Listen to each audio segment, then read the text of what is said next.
आता हा आपला प्लॉट पूर्ण 4 एकराचा आहे. याच्यामध्ये रुणीचा प्रादुर्भाव काय जास्त नाही, कुठं लागलेला आहे थोडाफार. शेतकरी बंधूंनो, मी आपण भाऊच्या शेतात आलो. पूर्ण हा प्लॉट चांगला आहे, पण काही ठिकाणी उमणीचा प्रादुर्भाव हा काही प्रमाणात आहे. जिथं उमणीचा प्रादुर्भाव आहे तर ही अशी खाल्लेली आहे, मुळी पण ठेवलेली नाही, आळीनं पूर्णपणे मुळी खाल्लेली. तर अशा अवस्थेमध्ये आपण जिथं दिसत आहे तिथं आपण मेटेरियम आणि बेवेरिया बेसियाना हे आपण ड्रिपद्वारे घेऊ शकतो. दुसरी गोष्ट म्हणजे आता ही आळी लागलेली आहे. आळीनं काय केलं, या खाल्लेल्यामुळे इथं काय होते, सड लागण्याची भीती असते. आपण त्याला गंजकूज म्हणतो.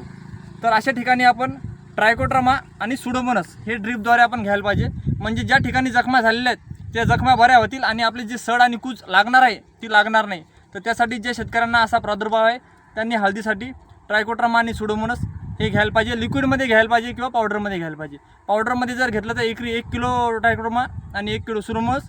जर लिक्विडमध्ये घेतलं तर 1 लिटर ट्रायकोड्रामा आणि 1 लिटर सुडोमोनास हे आपण घ्यायला पाहिजे. धन्यवाद.